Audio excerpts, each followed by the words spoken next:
안녕하세요. 나인테일 드래곤의 추한피선입니다. 지금부터 설명할 것은 정보 라인 같은 거 안 보여줄 겁니다. 왜냐면은 이거는 시놉스 형태고 사실상 이거는 말을 해봐야 이거는 완전 내피셜이기 때문에 사실상 도움은 하나도 안 될 수도 있어요.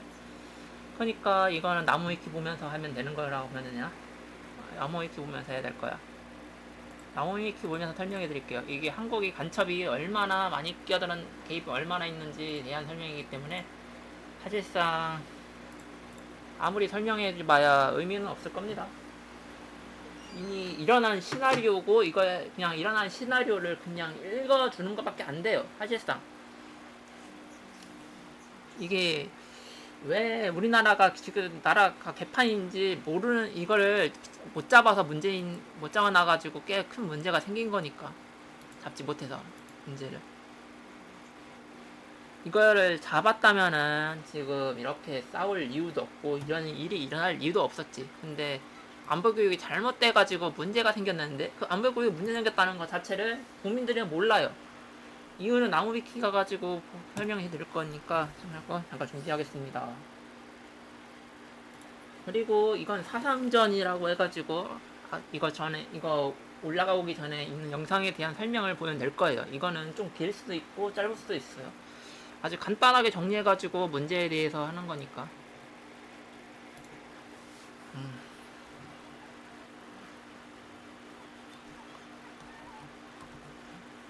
한국 현대 역사.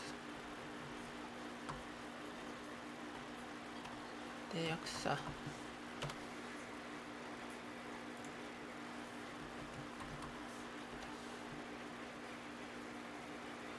아하하, 어디 한번 못 가나? 200 정도는. 250. 네네. 자, 이거를 보면은 대충 나올 겁니다. 대한민국에 대한 이야기입니다. 역사, 당군일의 역사, 국고, 지도자, 국가, 깃발, 임시정부. 역사 왜곡은 뭐냐?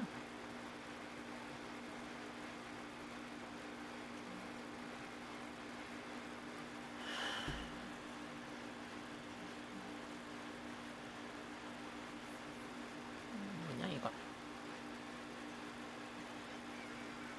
아, 이게 일제랑 좀 섞여가지고 문제 생긴 거가 그 얘기인가 보네. 하지만 내가 중요한 건 지금 이거는 현대의 사상전에서 설명할 거니까.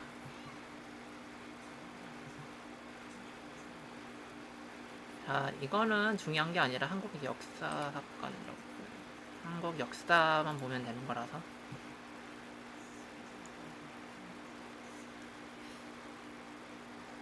대한민국 일단은 이 이야기는 대한민국 임시정부 수립부터 설명해야 될 거야. 이게 사건 관련된 거니까. 자, 지금 이게 여기가 우리나라지. 이거 느낌표 있는 위치가 우리나라잖아. 여기 임시정부가 관련되는데 임시정부를 해가지고 여기저기 돌아다니고 애국가 국기 이거 관련돼 있습니다. 이거 그리고 경제 원 위안 미국 달러 파운드 소리한데 막 이런 게 떴지. 그리고 대한민국 연년은 대한민국이라고 쓴 거는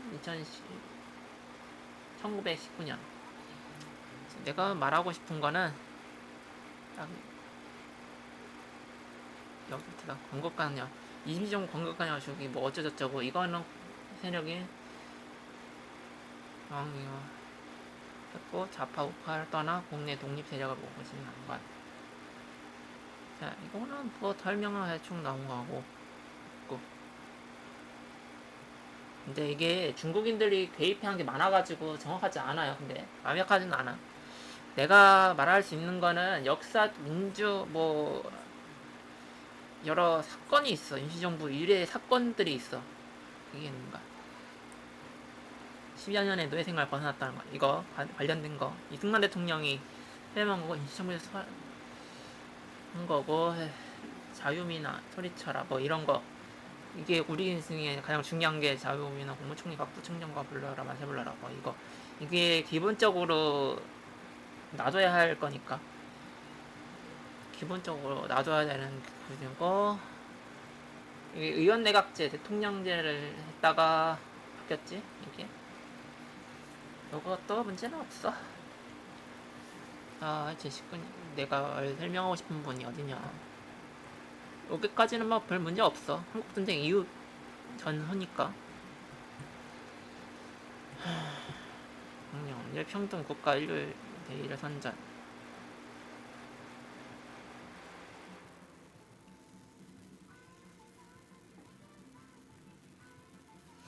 민주공화제임으로 하는 거. 인정. 미국과 같이 한 건데 지금 이거를 잊어먹는 사람들 너무 많지. 미국과 협력이 얼마나 중요했는지.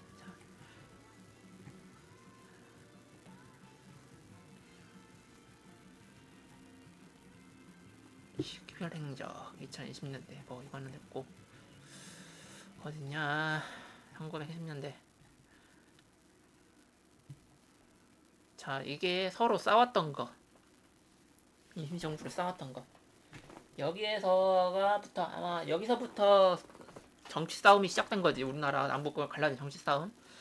한쪽은 한국은 소련 편 들고 한쪽은 미국 편 들었던 싸움이지. 사실상 미국 편처럼 하자고 가져겠는데 끝까지 하다가 중국이랑 막 이거 했지. 그리고 1940년대 일제 끝나고서 한 거 1945년 끝났지 대략적으로. 그러니까 45년 때까지는 별 문제 없었다고 보면 돼. 이때까지는 문제가 아니야. 진짜 문제는 이후부터예요. 3년이니까 1948년 때까지 내려가야 돼. 내가 말해주고 싶은 이야기는 1948년쯤이야. 이 시기 때. 지금 이 정산을 해가지고 여기 대한민국이라고 해가지고 지금 해가지고 대한민국이라는 게 이때 1948년에 세워졌지. 근데 여기서 중요한 점이 내려오면서야 100주년 됐고 100년 됐지. 3.1운동 한 데는 임시정부 포함해가지고 한 거고 정식적으로 설립된 거는 1948년이야. 자, 이때부터 사건 사고가 터지기 시작하는데 이때 사건이 하나 내가 알고 있는 거는 몇 개가 있어.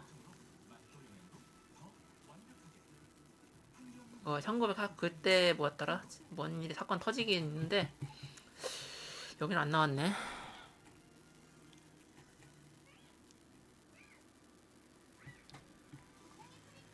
씨, 중요한 정보가 다 사라졌네. 진짜 간첩 행동하는 거 다 사라졌다.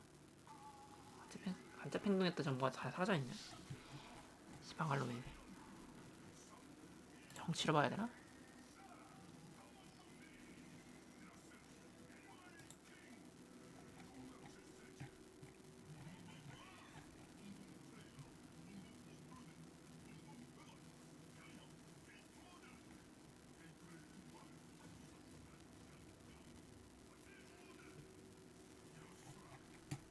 뭐야 이건 또? 언론 지수 엄청 낮을 텐데.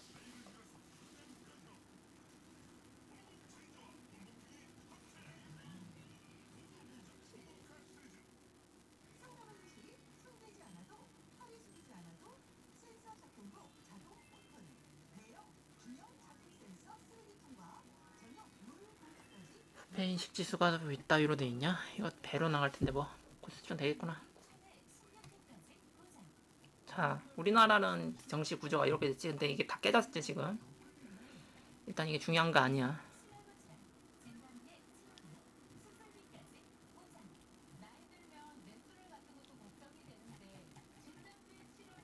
아, 이게 어딨냐? 제주도 그거 관련된 이야기가 언제였지?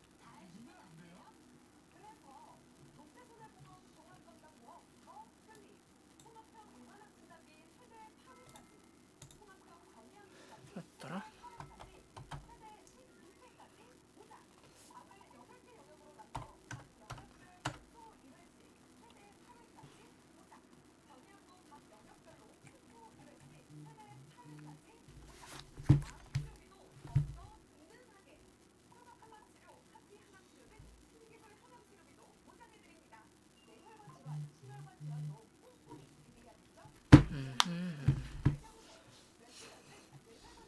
어디 있는데? 아, 일단 이게 언제였더라? 내가 설명하고 싶은 게 이거 관련된 건데, 이거 관련돼서 이어지는 건데.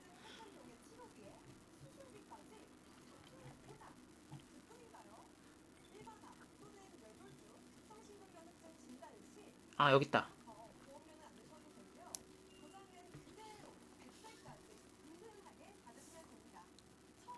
이게 우리나라 간첩으로 인한 첫 사례야. 전쟁이나 간첩이 일으킨 사건 중 하나야. 우리나라 창립 이래. 광복절 이후부터.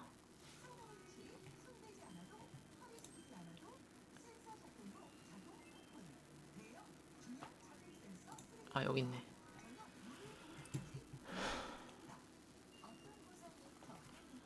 여기 있네. 내가 찾고 있던 거. 자 이제부터 설명해 드릴게요. 지금 내가 말하고 싶은 시나리오를 알아듣게 해주려면은 여기서부터 설명을 해야 돼. 자 여기 제주 남주선로당 무장반란이라고 있잖아. 이 사건을 기준점으로 해가지고 이때 일어난 모든 사건에 다 간첩이 다 있었던 이 대부분의 사건들이 간첩 때문에 일어난 일이긴 한 게 맞아. 대부분의 사건들이 내 시나리오대로라면은 말이야. 내가 생각해낸 시나리오는 뭐냐면은 일단은 1948년 그러니까 한국전쟁 나가기 2년 전이죠. 그때 당시에 제주도로 일단 간첩들을 보낸 거야. 그러니까 북한에 있던 사람들. 그러니까 이때 당시 임시정부가 수립되고 막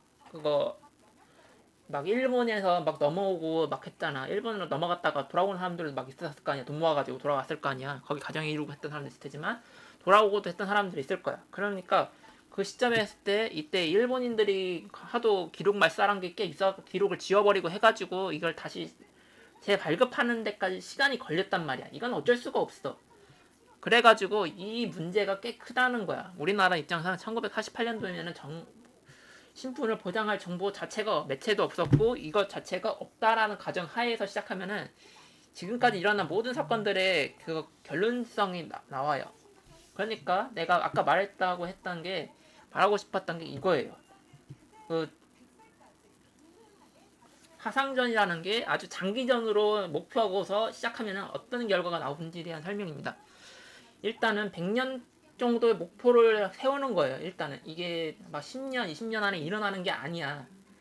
이거는 최소 3세대에 걸쳐서 일어나야 되니까 어떠한 짓을 하더라도 3세대 이상 지날 때까지는 들키면 안 돼. 3세대 이후부터는 좀 들켜도 상관없는데 그때는 반쯤 회유 상태가 일어나기 때문에 지역적 회유가 일어날 수도 있거든. 여기서 중요한 거는 부모님은 일반인이고 아들도 일반인인 것처럼 일반인이야. 일단은.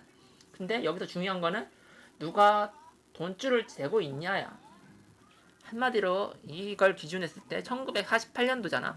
이걸 했을 때 이거 했잖아. 만약에 지금 현재 북한에 있잖아. 거기서 사상 교육 받고 있는 애들이 그러니까 거기에도 그리고 중국도 좌파 우파가 있고 중국 공산당도 좌파 우파는 있어. 근데 대부분 우파 근데 중요한 거는 정반대야. 그쪽에서는 참고로 그쪽에서 다 정반대야. 우파가 무력행동하자고 하는 애들이고 그러니까 우파 같은 경우는 자유행동 계열이긴 한데 저쪽은 좌파가 자유행동 계열이야. 좀 알겠지? 그러니까 우리랑 그냥 기본적으로 카테고리는 같은데 한쪽은 민주주의라고 해가 그냥 한마디로 인민주의이긴 한데 거기에 갈라지는 패턴이 있어. 좀 다른 거. 그러니까 우파 정치인 경우에는 대부분 좀 강압적으로 하자는 거 그냥 그러니까 물리적으로 하자고 우리나라 같은 경우에는 우파가 가면은 그 극단주의적으로 하잖아. 극단주의 우파가 뭐 그냥 그냥 정치 국가를 위해서 막 전력을 다해 목숨 바쳐 싸우겠다 뭐 그런 개념이고 좌파 같은 경우에는 우리 모두 평화롭게 삽시다라는 개념인 것처럼 보여. 우리나라 입장상으로 그렇게 보이는 거야. 자유민주주의에서는 뭐 그래. 자유민주주의가 깔린 상태에서는 그게 그런데 그냥 자유가 없는 상태에서는 자유를 싸우자와 되는 자유 입장에서 싸움 그러니까 자유민주주의에서 우리가 말해야 될 자유민주주의는 자유에서 내 권리를 지키겠다라는 게 자유를 위해서 내 권리를 지키겠다라는 게 자유민주주의 우파형이고 여기에서 그냥 민주주의 여기서 자유민주주의로 갔을 때 좌파에는 나의 자유와 평등함을 나의 자유와 평화를 위해서 싸우겠다. 나의 자유. 그러니까 즉 자기 평화를 깨트리지만 않으면은 딱히 문제 없는 거야. 그러니까 말 나오지만 않으면 되는 거야. 그러니까 나라를 위협하는 사람들하는 게 하지 말라고 경고하는 레벨로 하는 게 좌파야. 자유우파에서는 좌우우파 좌파로 봤을 때는. 근데 여기서 민주주의 우파 그냥 민주주의 우파로 하면은 그냥 인민주의야 사실상.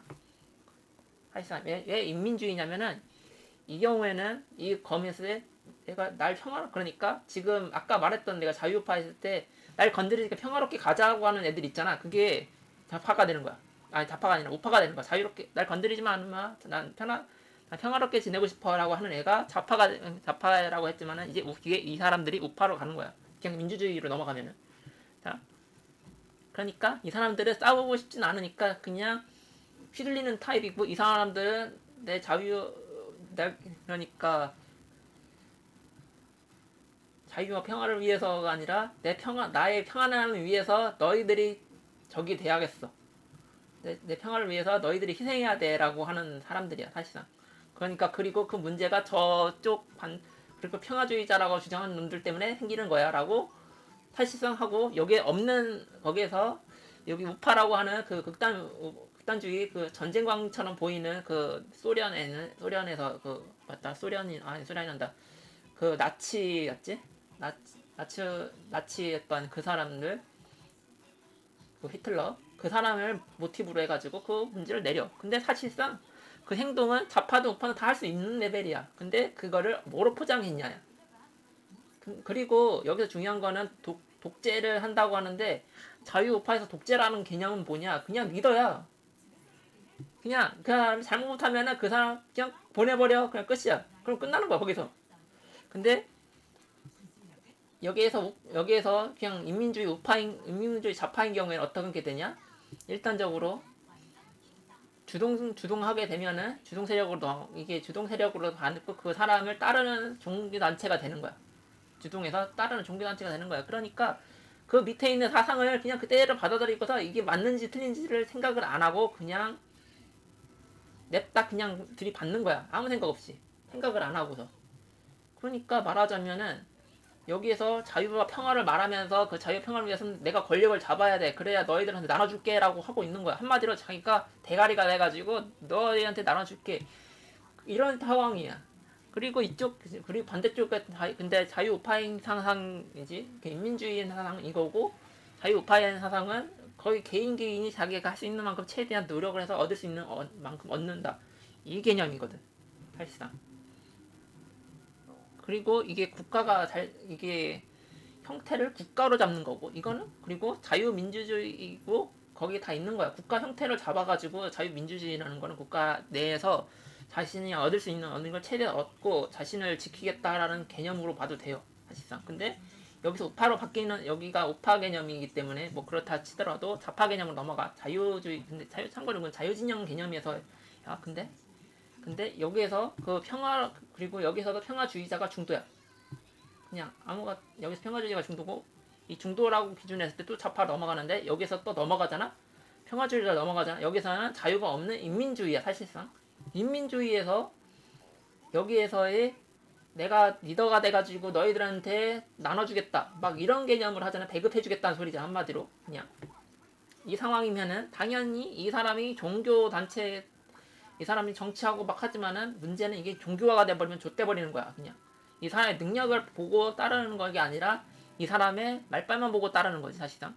그래가지고 요거를 잘못 이해하게 되면은 좆돼버리는 거야. 지금 같은 상황이 생기는 거야 지금 대가리 깨진 놈들 막 그렇게 생기는 거지. 일단 이거가 생기면은 진짜 나라 절반이 맛이 가을 수도 있기 때문에 조심해야 되는데 지금 일어나고 있어.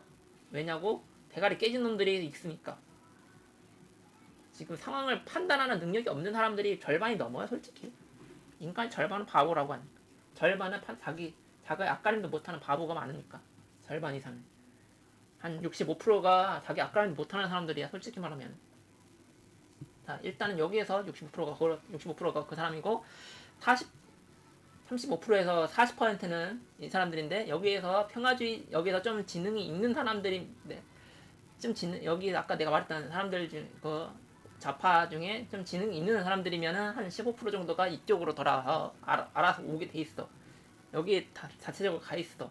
상황 판단할 정도의 지능은 평균 지능은 돼가지고 진짜 필요한 게 뭔지 알아보는 사람들은 15%는 이미 여기로 와 있어. 근데 우리나라 같은데 이건 평균적인 거고, 우리나라 같은 경우에는 한 78% 정도가 사실 우파입니다. 왜? 몰라서 그런 거야. 그냥 자기가 우파 성향인지 몰라서 그냥 좌파 따르고 있는 거야. 그냥 좌파가 좋은 건지 알고 부모님한테 그렇게 다 그렇게 말만 들어가지고 그냥 민주당이 좋은 건지만 알고 그냥 민주당 그냥 따른 거야. 우리나라 같은 경우에. 자, 이게 이 사건들 때문이기도 해요. 솔직히 말하면 대부분 부모 세대들이 그러니까 할머니 할아버지 세대부터 할머니 세대 부모부터 겪었던 사건 사고가 지금의 우리나라 개판 만들어진 원인이기도 해. 간첩들이 개입해가지고 큰 사건 터트리고 나서 했는데 우리는 평화주의자야라고 계속 안 움직여버린 그 우파형 정치인들이 너무 멍 때리고 있어가지고 생기는 문제기도 해요. 자, 여기에서 중요한 거 좌파 정치인들은 권력을 잡으면은 결국 했는데 하나의 그러니까 하나의 대가리가 여러 사람들 먹여 살린다는 마인드로 하는 움직이잖아. 그러니까 그 사람 믿고 모두를 밀어주니까 결집은 쉽지. 근데 단점이 뭐냐? 결집이 그 사람들이 잘 살게 되면 결집 풀려. 그러기 때문에 결집 풀리지 않기 위해서는 이 사람들이 못 살아야 된다. 이게 좌파의 기본 패턴이야. 이건 어쩔 수 없어. 정치 패턴이고. 우파 같은 경우에는 일단은 전부 나라가 잘 살면은 일단은 이 안에서는 확실하게 우리가 다 잘 살 수 있는 공간이 생겼기 때문에 이것만 지켜내면은 우리는 언제나 잘 살 수 있다라고 하는 거지. 일반적으로 그러고 이게 안 되는 부분에서는 민주당이나 뭐 그런 사람들이 이게 안 되는 그 일부 사람들을 민주당이 좀 살펴주면 해결되는 문제야. 그러니까 8대2 비율로 정치가 이루어져야 된다는 소리지. 대부분의 경우에는 원래 이게 정상 비율이고, 그리고 정상 비율인데 다 깨버린 사람들이 이 좌파 주동 세력이라는 거지. 좌파 주동자들이지.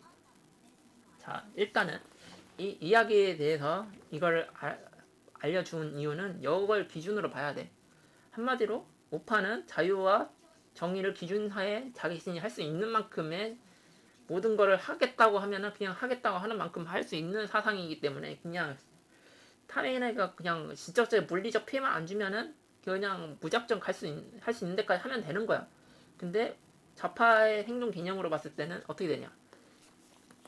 그 대가리가 잘 살아야 나머지 잘 산다는 말만 믿고 그냥 그게 종교화돼가지고 그 사람이 하는 거 다 따라 해주고 못 살면은 저 사람 때문에 못 사는 거라고 그냥 선동당해가지고 그냥 자기가 아무 생각 없이 그냥 말만 뱉는 그냥 우르르 그냥 따라가는 그냥 사이비 종교 집단처럼 변해버리는 거야. 이게 극단적으로 가면 말이야.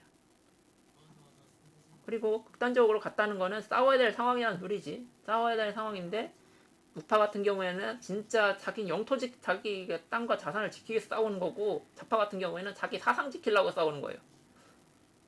대충 이거야. 한마디로 본질적으로 허상과 싸우는 거냐 아니면은 물리적으로 이유가 있어서 싸우느냐 그 차이야.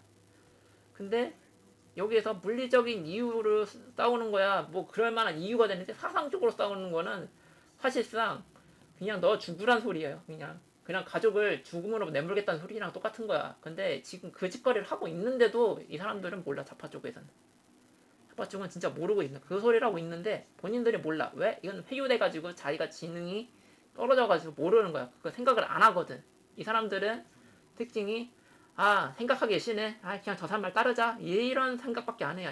저 사람이 뭔 말하는지 이해하는 게 아니라 뭔 말하는지라도 그냥 들어보고서 뭐 하자는 방향이 어딘지 알아야 되는데 그 사람이 거짓말쟁이인지 아닌지부터 일단 확인하는 거야. 최소한에 약속을 10가지 했으면 하나라도 지켰던 사람이냐 뭐 하면은 뭐 10% 정도의 신뢰는 있네, 뭐 30% 신뢰는 있네, 뭐 이런 식으로 봐야 되는데 최소한 이런 것조차도 없는 사람이 정치하는 사람들이 많다는 거야. 대부분이 민주당 정치인들이. 그리고 참고로 우리나라는 뭐더라? 우파 정치인들 진짜 하려고 합니다.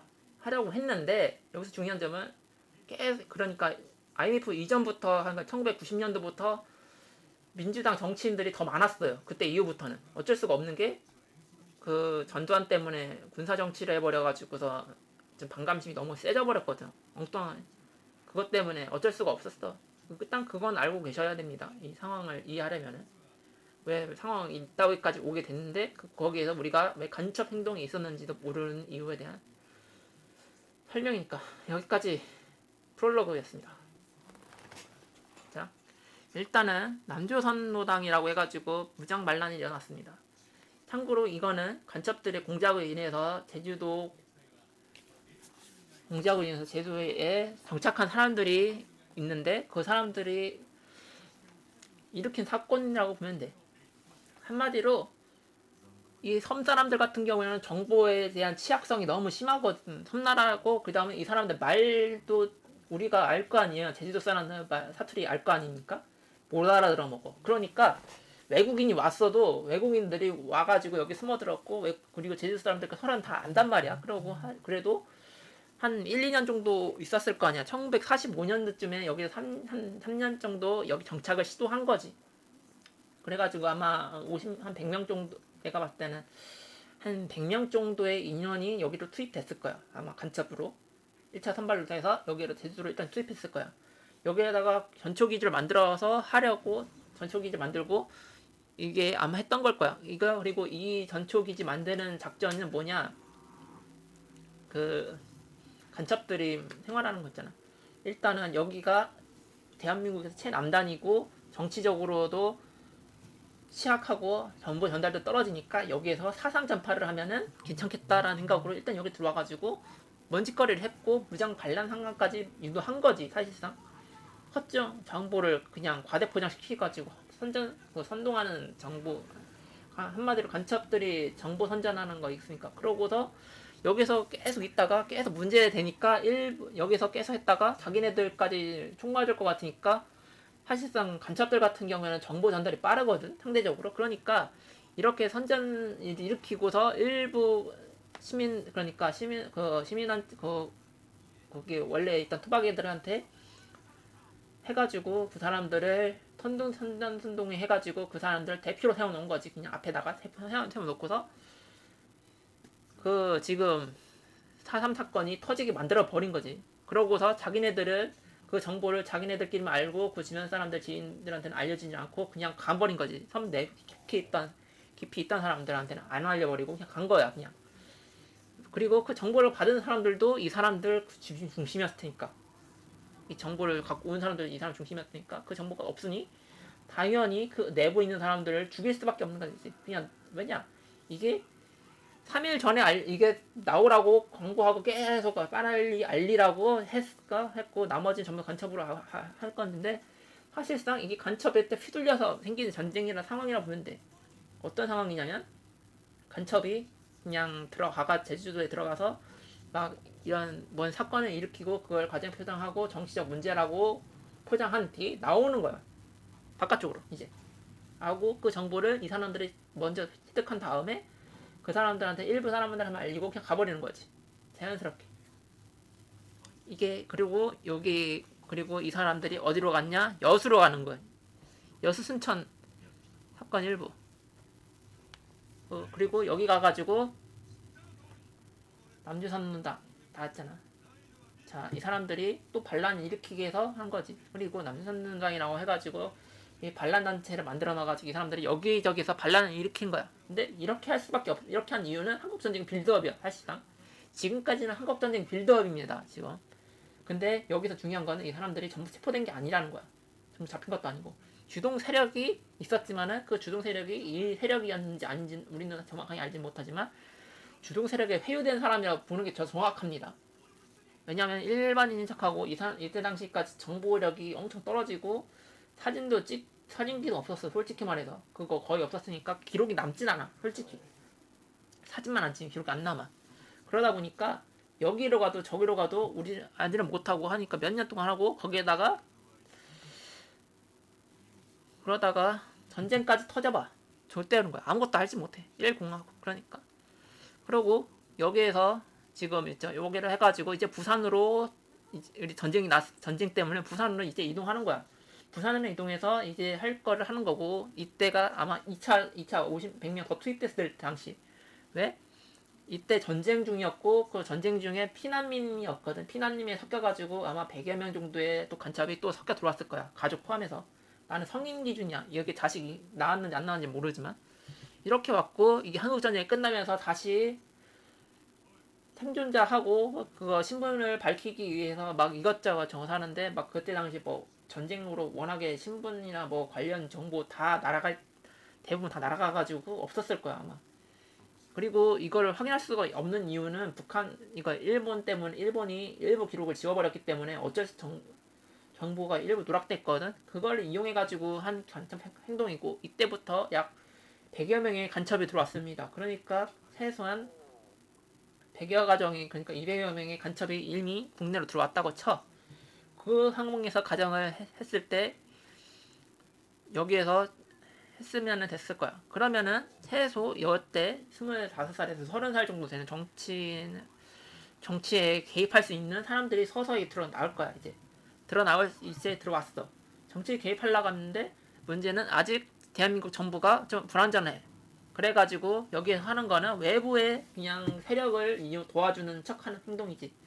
한마디로 여기 직접 개입하는 게 아니라 외부 세력이나 지금 여기 나와 있는 그러니까 이때 와가지고 그러니까 내가 말했던 1953년쯤에 온 사람들 다시 전쟁해가지고 그 사람들쯤에 그러니까 이전에 온 사람들이 전쟁 끝나고서 부산으로 들어와가지고 부산에 있던 사람 숨어있다가 나온 사람들 그러니까 이때 당시 간첩은 약 200명이고 200명 중에 가정으로 100% 가정을 이룬 상태이기 때문에 남자 100명 여자 100명이라고 치고 자식이 대략 100명 정도가 있다고 쳐. 왜 100명이냐면은 이 사람들 중에 100% 살아남을 거란 가장 100% 정치에 다 관여할 정도 레벨은 아니니까 사실상 30명 정도만 있으면 되는 거야. 이게 대략 200명 정도면 될 거라 생각하고서 한 거고 200명 정도까지 예상한 거 한 거니까 이렇게 했고 이렇게 해서 1953년 이전이니까 대충 이때 22년에 들어왔다고 치고 그 다음에 5년 뒤면은 1947년인데 이때는 안 들어오고 그냥 부정선거를 일으켰다고 보면 돼요. 1960년도에 부정선거를 일으키고 문제를 일으킨 거지. 그러다가 이거를 알아차리고서 그리고 이 사람들 중에 부모가 일부가 그리고 이때 들어온 아마 내 예상인데 아마 이때 지금 1960년도 부정부패 사건 이 사건에 개입된 사람들 중에 일부가 있을 거야 아마. 그 간첩들 중에 일부가 이 세력을 그러니까 선동 세력에 의해서 이 행동이 일어난 거지 사실상 정보 선동이 일으켜가지고 정보전을 한 거지 간첩들이 사실상. 그래가지고 지금 이 세 사건이 일어났고 이때쯤에서 이 사건을 커질 때쯤에 간첩으로 또 몇 명이 또 중국을 돌아서 들어왔겠지. 그리고 이 사건 중에 하니까 그렇게 해서 약 150명 정도 그렇게 해서 약 300명 정도의 간첩이 있었다고 보면 돼. 우리나라 이제 300명 정도에 있어. 이제 정치와 산업비 관련 일부를 장악할 수 있는 간첩이 생긴 거지 이때 당시에. 근데 문제는 이때 박정희가 군사정부를 잡아버린 거야. 그래가지고 이거를 하고 있으니까 이거를 경계하기 위해서 이걸 상황을 봐가지고 어떻게 해낼 거라 생각을 하고 있다가 박정희가 군사정부를 잡았고 사실상 내각제를 하고 있는데 내각제에 문제가 있다는 거를 알아차린 거지. 그래가지고 내각제 의원으로만 하려고 했다가 이제 150명 정도의 아이 갖고는 모자란다는 생각 가정을 이용해서도 모자란다고 또 판단해가지고 또 중국을 이용해가지고 또 몰래 또 들어왔겠지. 제주도를 통해서 아마 들어왔을 거야. 그래서 그게 1965년도 이때 약 200명 정도의 간첩이 들어왔다. 200가정 총 200명 100명 정도 되니까 총 400명 간첩에 가식으로 200명 정도가 됐어. 이제 충분한 인력이 확보가 된 거지 이때 당시. 박정희가 했고 이제 형체를 갖고 이제 이 구조가 유지될 거라고 10년 정도 유지됐는지 확인하는 거지 사실상.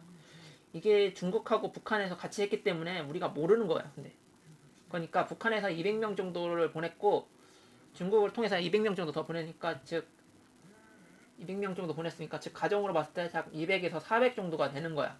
그리고 그 사람들한테 자본만 좀 취득되면은 어느 정도가 도움 되는 거니까.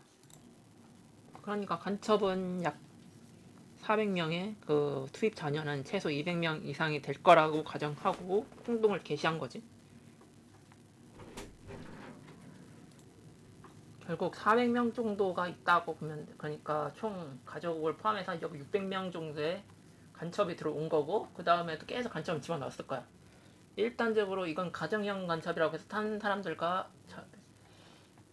눈치 못 채게 하는 거고, 아마 여기 있을 때 부산 아마 제주도를 통해서 부산이나 전라도로 몰래 진입했고, 이 사람들이 그 박정희가 주민등록 그거 관련돼 가지고 그거 하기 전까지 집어넣고 난 다음에는 못했을 거야. 그때부터는 블랙요원 회유 작전을 시작했겠지. 그러니까 사실상 1965년도 이때 당시 기준으로 1965년도로 마지막으로 일단 간첩들은 다 집어넣은 거야. 그리고 아이들도 몇 명 있었으니까 그거를 가정했을 때 가정 교육을 했고, 여기 지원도 하면서 계속 버티는 거지. 정치적으로 일단 정치라는 건 보통 엘리트 집안에서 하는 거기 때문에 대부분의 사람들이 그렇게 알고 있기 때문에 그걸 기준하에 움직였다고 보면 돼요. 그러니까 일단 엘리트 집안이라고 하면은 잘 먹고 잘 사는 집안이고 나름 사상을 갖고 있는 집안이다. 뭐 이런 식으로 하면은 대부분 다 먹히거든. 그리고 그 사람들 도와주면서 그 사람이 잘 사니까 그 사람 도와주면서 그거 공무원 그러니까 바꾸면서 사람 먹는 사람도 있지. 그러면은 100% 회유되는 거야. 가족이 사실 가족적으로 대체되는 거야. 그리고 이게 잘 될 수밖에 없는 게, 만약에 내가 100만 원 버는 사람이고 저 사람은 1억 버는 사람이야. 근데 1억 버는 사람인데 저게 가정부로 고용해 주겠대. 한 달에 버는 돈이 이렇게 있는 사람이라고 쳤을 때 대략 이 정도 차이가 생긴 거야. 그러니까 이건 좀 과장이고, 나보다 한 100배, 10배 좀 잘 버는 사람이야. 그러니까 내가 100만 원 버는데 저 사람 1000만 원 벌고 그 집에서 일하면은 내가 200만 원 줄게 라고 해가지고 고마워 하고서 거기에 들어가고 그 사람 좋은 사람이네 하고 그 사람 사상을 배워가지고 그 가족한테 배워. 그러면은 일단은 그렇게 800명이 되는 거야. 일단 이런 식이면은 사상적으로 800명이 되는 거지. 그리고 이게 여기 해가지고 이 사람들이 돈을 계속 지원해주면서 사업이나 뭐 그때 당시에 필요한 사업들이나 뭐 관련된 기업을 만들어가지고 해. 그러면은 당연히 이걸 하면서 종교단체를 만들거나 아니면은 기업을 만들거나 아니면 정치인을 하거나 이 부모님들 일부가 그 행동을 하는 거야. 그러면은 당연스럽게 그냥 그 사람들이 그 지원이 그 사람들은 어느 정도 잘 사니까 그 사람들이 예를 들자면 공무원이나 정치인, 기업인, 군인 뭐 그런 관련 직업을 갖는 거지 사실상.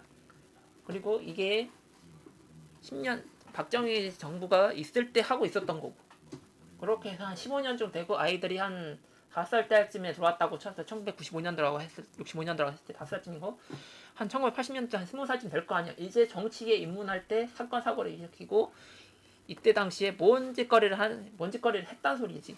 한마디로 이 사건이 일어나면서 하면서 이 사건이 난 거지. 그리고 여기에서 문제는 박정희가 너무 나댔다고 미국이 판단해가지고 기살 사건인데, 사실상 이것도 선정순동이 돼가지고 속아버린 거일 수도 있어.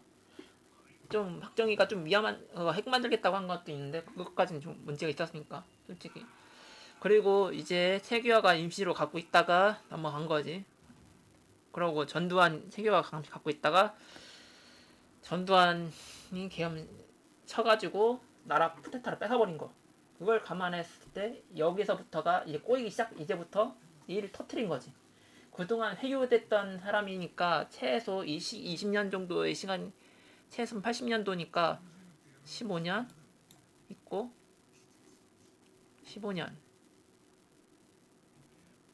25년이니까 한 세대가 확실히 지났지. 한 세대 정도면은 내가 대충 계산했을 때 약 800명 정도 해보자. 대략 200명 정도니까 대략 간첩이 약 400명에다가 400명이었으니까 즉 1965년 400명이니까 이때까지 이 사람들이 회유했을 수도 있는 사람이 여기에다가 곱하기 2 하면은 4명 정도니까 4명 정도 잘 살게 할 수 있으니까 4명까지 했으니까 약 1600명. 그리고 그 가정으로 했을 때 플러스 여기에다가 있으니까 한 800명 정도를 자녀가 있으니까 자녀까지 포함하면은 여기다 또 추정비도 더 써야 되겠구나. 최대 1600명으로 하면은 지금 3200명. 3200명이니까 주동 세력이 3200명 정도니까 즉 3000명 정도는 그냥 주동 세력으로 봐도 되겠어. 성인 기준 3000명 정도 주동 세력이 있고 이 사람들이 움직이기 시작하면은 4.19 혁명이 진짜 일어났을 때 본질적인 문제의 원인을 제공한 사람들을 찾을 수가 없다고 보면 돼. 자, 왜 이렇게 되냐? 5살 때 이 사람 도와줘가지고 이렇게 됐다. 이때 20대들이 움직였다. 그럼 20대들쯤에 그러니까 이때 10살 전후 아이들이 제일 속이기 쉽거든. 그러니까 10살에서 5살쯤 사이 되는 애들. 5살 때는 아이들은 기억력이 없기 때문에 이 사람이 도와줘도 몰라. 근데 5살 이후부터 10살 때쯤으로 봤을 때 그 사람들을 도와줬고 이 사람들이 한 15년쯤 지나면 대학생쯤이야. 그러면은 사회에 진출한 나이고 대부분이 거의 대부분 그렇게 됐단 말이야. 그 당시 기준으로. 그러면은 최소 3,200명 정도의 회유자가 생겼다는 소리야. 400명 때문에.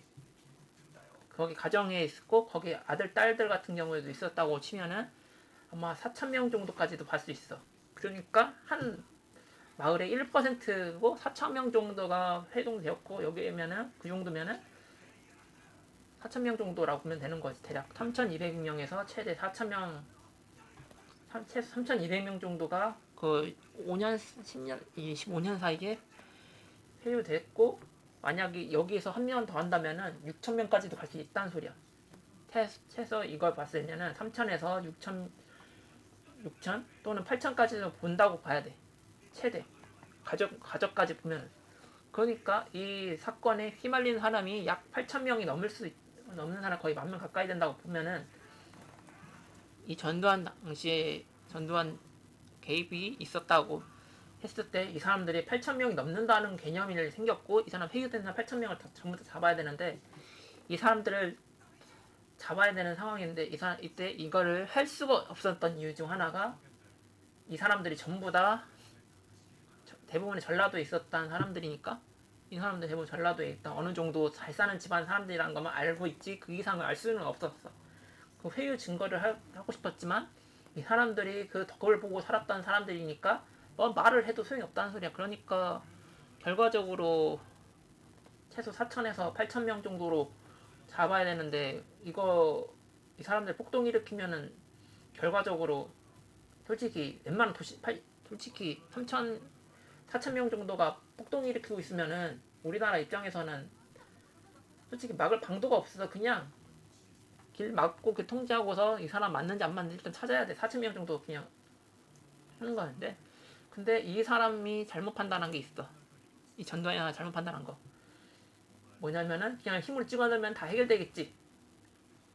주동 세력도 그러니까 이 사람들은 그냥 회유대가 그러니까 한마디로 내가 말한 그 4,000에서 8,000명 정도는 4,000에서 8,000명 정도는 대부분 간첩들한테 회유당한 사상을 주입당한 상태에서 민주항쟁을 같이 해버린 그 상황에서 같이 엮여가지고 민주항쟁을 한 거야. 거기 문제 일으켰던 사람들이 섞여 있는데 그 사람들을 구분하지 못했던 이유 중 하나가 이것 때문이야. 이때 시점으로 엄청 문제가 일어났고 이게 1차전이 드러났고 이때 민주당이 엄청나게 득세를 해버린 거야. 자유당에서. 이때 자유당에 있다가 민주당으로 사람들이 가면 가서 늘어나기 시작한 거지. 사실상 권력을 잡기 시작한 거지. 이때부터 작전을 일단 한 거고 이때 노선을 어디로 잡았냐? 민주당을 잡은 거지. 이때부터 이제 민주당 이제부터 서서히 반등세가 올라오기 시작한 거지. 이제 여기쯤 전두환 정부가 끝나고 노태우쯤 들어가니까 이때쯤이면은 사실상 고위관료직 중간관리직까지 대부분의 자녀나 그 사람들이 고위관료직이나 중간직까지 올라갈 만해. 이제 왜냐? 40년이라는 시간이 지났거든. 거의 그 자녀가 있는 가정이었으면 거의 40년쯤 지났거든. 40대쯤이면은 중간관리직 이상이나 고위관리직을 승진할 날만 기다리는 사람들이 약 800명 정도 있고 그 관련된 회유대학까지 포함하면은 1,600명 정도가 있는 상태 거의 1,000명 가까이 한 800에서 1,600명 그 정도까지 있을 수도 있어. 그러니까 사실상 800명 정도가 전라도에 있는 800명 정도고 그 다음에 그걸 세력화할 수 있는 레벨까지 온 거 1990년도 때까지 보면 그러니까 전두환이 끝나고 노태우가 정권 잡았을 때쯤에 이미 간첩이 이미 전라도를 이미 점령한 거야. 그때 당시 이미 전라도는 간첩이 점령된 상태로 봐도 되지.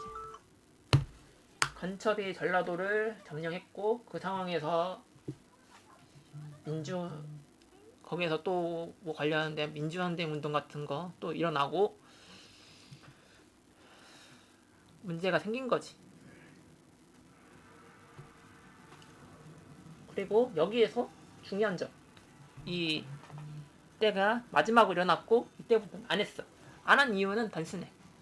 노태우 정부가 끝나고 난 다음에 그 김영삼 대통령 때는 아무 짓도 안 했어. 근데 왜 안 했냐면은 김영삼이 알아서 잘해주고 있거든. 하려고 했나 그러니까 10년 주기로 치려고 하면 2000년쯤에 하려고 했더니 알아서 김영삼이 나라 말아먹고 있네. 우리가 하려고 했는데 지가 알아서 해주네. 그러니까 안 한 거라고 보면 돼. 그때 당시 간첩이 와가지고 간첩 세력 그 정치인들이 있는데 그러니까 부모도 간첩이고 자식도 간첩이고 자식의 자식도 간첩으로 키우고 있어. 후임으로. 그러니까 그 가정으로 쳤으면은 꽤 엄청난 세력이거든요. 그렇게 되면은 지금 약 10,000명 정도의 침투된 가정형 간첩이 있다는 소리인데 부모 세력을 없애도 3,000명 정도가 있다고 쳐. 그러면은 그 3,000명 정도의 자식 중에 사법부도 있을 테고 대법관도 있을 거고 모든 기관 3,000명 정도면은 거의 한 지역에 10명 정도씩은 박아놓을 수 있단 말이야. 그러면 모든 거를 대체할 정도의 인력은 대략적으로 어느 정도 정치 힘을 실어줄 정도의 인력은 된단 말이지. 그러니까 국회의원들 150명, 국회의원들 약 200명 정도, 거의 한 정확하게 180명 정도 그쪽에 가게 딱 만들어 놓고, 그러니까 3,000명 정도니까 계산하기 두드려면은 대략 자식들이나 뭐 관련된 사람들 3,000명 정도 있다고 치고 거기에서 절반 정도가 후임이라고 치자. 그러면 나누기 이해하면 돼. 그건 약 1,500명 중에서 10%를 한 여기서 한 180명, 한 185명 정도를 국회로 185명 정도 국회에 넣었어. 그리고 시도 그거 관련돼 가지고 약 300명 정도니까 한 630명 정도? 한 630명 정도를 그러니까 한 여기서 빼기 한 630명 정도를 그 시 관련 직종에다 공무원이나 넣어버려. 그건 600명 정도가 또 남을 거란 말이지. 그러면은 여기서 80명 정도를 여기서 80명 정도를 여기서 85명 정도를 집어넣는 거야. 어디? 사법부나 뭐 가는 데인데. 그리고 600명 정도 2명이 있잖아. 그러니까 한 지역마다 예비 인력으로 한 명씩 집어넣어가지고 300명 정도 집어넣는 거지. 그런 식으로 놔두면은 어떻게 되겠어? 대충 다 들어간다는 아가리가 맞는다는 소리야. 대략 그 정도 이론이면. 그 상황으로 보고 이 주기적 사건이 10년마다 일어난 이유가 거기서 나오는 거야. 여기서 중요한 거는 왜 박근혜 대통령 때는 왜 이렇게 됐냐면은 2009년도에는 진짜 돈이 없어가지고 이 사람들이 뭐 할 자본도 없었고 이명박이 워낙에 빡세게 굴려놨고 자기가 진짜 전쟁 일으킬 각오도 하고 있어가지고 괜히 나섰다가는 좆돼버리니까 안 한 거야. 진짜 이명박 같은 경우에는. 그러니까 1998년도에는 김영삼이 IMF 일으켜가지고서 알아서 나라 말아먹었네? 우리가 하려고 했는데 알아서 말아먹네? 사실 이때 말아먹을 줄 알았더니 살아남았네? 긍지기가 왔네? 어떡하지? 이러면 애매한데? 그래. 박근혜 정부.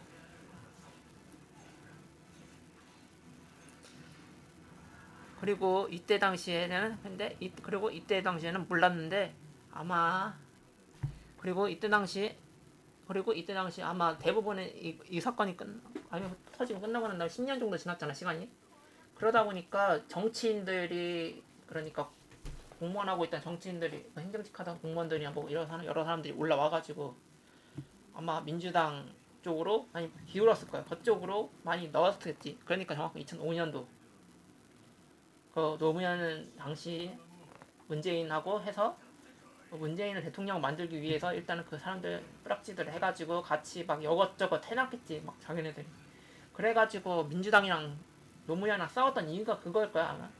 민주당이 그냥 노무현이랑 했던 거는 그냥 그대로 해버리면은 자기가 하려고 했던 거 다를 통하니까 하지 말라고 한 거였는데 노무현이 너무 빠르게 몰아붙였고 문재인이 그걸 자연스럽게 그거를 커버 쳐주면서 밀어 넣어준 거지 사실상 비서실장하면서 자연스럽게 밀어 넣어주고서 그걸 모른 척한 거 그냥 그거 아는 모른 채 해버린 거예요 그냥 문재인 때 문재인이 노무현 도와주면서 노무현이 하려고 했던 거 폐유 작전 뭐 그런 거 전부 다 노무현이 그냥 킹메이커로 해가 노무현 그러니까 킹메이커 문재인이 킹메이커에 비롯해가지고 만든 거지 사실 전부 다 문재인이 사실상 노무현을 킹메이커로 만들어놔 킹메이커 했잖아 노무현을 그러고서 노무현을 이용해가지고 자기가 하려고 했던 계획 죄다 집어넣은 거지 사실상 그 문재인이 주축이긴 했으니까 일부가 사상 주축 그러니까 이 사람은 그러니까 근데 내가 간첩형 가족의 문제점이 뭐냐면은 가장 중요한 문제점 말 안 했는데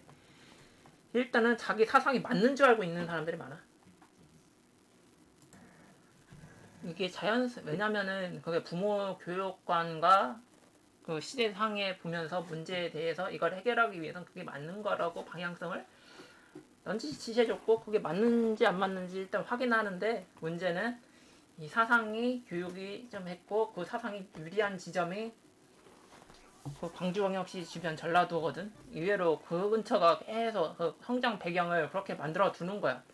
그리고 그 관련된 사람들끼리 부모 관련된 친분이 있는 사람들끼리 이어지기 때문에 자연스럽게 이어지고 그거에 홍보해줄 사람들이 있으니까 그게 맞는 줄 알고 있는 사람들이 일어나. 그렇게 되니까 약 주변에 3,000명 정도가 그런 사람들로 모여 있으면은 모두 높은 확률로 그거에 대한 휘둘려가지고 그거에 대한 사상이 맞는 줄 아는 사람들이 생겨요. 이게 주변 환경도 꽤 영향 끼치거든. 그래가지고 여행 돌아다니는 사람들 같은 경우에는 직접 개입을 안 해. 말해봐야 안 통하니까 그 사람들은 그냥 인간성만 보고 하거든. 좀 문제 있다 싶으면 그냥 다 사상적 문제가 있는지 없는지를 판단을 못 하거든. 그러다 보니까 어떤 상황이 생기냐? 정보 차단이 생기는 거예요. 정보의 벽이 생기는 거야. 한마디로 주변 사람들이 그런 사람들만 차버리면은 그 주변 사람들도 반쯤은 비슷한 대답을 하게 되어 있거든. 왜냐면은 인간관계를 유지하려면은 대부분 사람들이 어떻게 행동하냐면은 그 사람은 절반은 절반 정도 공감해주는데 그 절반적 공감해주는 게 완전히 자기가 한 말이 맞는 거라 생각할 수 있어. 어떤 개념이냐면은 내가 이 집에 불을 질렀습니다라고 했는데 내가 저 사람한테 불 지르는 걸 도와줬습니다라고 하는 거랑 똑같은 거예요. 그렇다고 해. 그럼 저 사람도 같은 공범이라고 보겠지? 그러면은 그 옆에 있는 사람들도 그 말을 한 사람도 그건 그렇다면 넌 그걸 봤는데 넌 안 말렸잖아라고 했잖아. 안 말린 사람이잖아. 한마디로 그냥 이런 거야. 불 지른 사람이 있고 그 불 지른 사람 주변을 도와준 사람이 있어요. 그 도와준 사람을 봤는데 그 사람 그 주변 사람 안 말렸 그 주변에 있는 사람을 말리지 않았다. 그러니까 그 사람들까지 있으면은 그 범위까지 정보를 알고 있는 사람들까지 범위가 어디냐면은 일단은 실행한 사람, 주변에 그걸 도와준 사람, 그걸 본 사람을 봤는데 반응하지 않은 사람을 걸 본 주변 사람까지가 그 공감대예요. 대충 문제가 된다면 정보적 공감대가 거기까지가 포함됩니다. 그러니까 즉 5배 정도가 늘어난다는 소리야. 그러니까 한 사람 갖고 약 5배 정도의 효과가 생기는 거야. 최소 한 사람한테 5배인데 그 한 사람이 기준을 했으면 어떻게 되느냐 한번 보자. 수학적으로 만약에 두 사람이 있어요. 곱하기 2 하나 둘 셋 넷 다섯 64명. 이 한 사람 때문에 64명이 피해 본 거야. 그냥 한 방에 64명대가 그 사건에 관련된 사람이 돼버리는 거야. 그 공범자랑 같이 있었는데 그거를 보고 안 말렸다고 하는 이유 하나로 그 주변 사람들 가정했을 때 64명 정도까지 그 피해 범위가 확산된 거야 이미. 이걸 가정해 보면은 대충 60명대가 되는 거니까 그러면은 대충 한 마을 전체가 그 사건의 문제를 인지하는 거지. 그러니까 거기에 대한 대화를 하고 이 사람은 잘못했냐 잘못 따지겠는데 잘못했냐 못했냐라고 했는데 만약에 여기서 중요한 점이 있어. 여기서 그 불을 지르는 사람의 집이 나쁜 놈이었냐 아니 나쁜 놈이 착한 사람이었냐 이거로 기준해서 그 사람의 행동이 선악으로 바뀔 수가 있다는 선악의 기준선이 변경된다는 거야. 그러니까 이걸 기준했을 때 이 사람이 사고는 치긴 했지만은 결과적으로 이 사람 나쁜 놈이었고 나쁜 행동 많이 했고 이제 이 사람 죽어 마땅한 놈이었다. 그러면 그 사람이 사형이니까 그거에 모르는 사상이라고 맞장구 쳐져 버리는 거야. 어릴 때든 간에 아니면 가족 환경이라던가.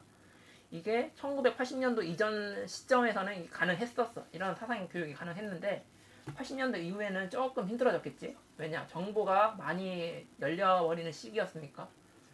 일반적인 그러니까 페이퍼 시대에서 라디오가 등장하고 TV가 나오고 막 그런 식과 언론의 정보가 계속 늘어나고 매체에 늘어나서 신비로움만 느끼고 그 신비로움에 취한 사람들이니까.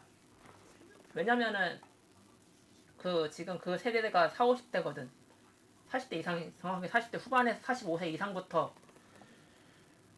60대거든. 대부분의 세대가. 그러니까 그 사람들 같은 경우에는 종이 매체, 라디오 매체, TV 매체를 서서히 접하면서 신비로움만 있고 그 신비로움에 취해 있는데 그 취하면서 선전선동에 취약해진 마인드가 된 거야. 네? 신비로움, 우와, 우와, 우와 하는 거니까 그거에 대한 이런 패턴에 너무 취약한 거야.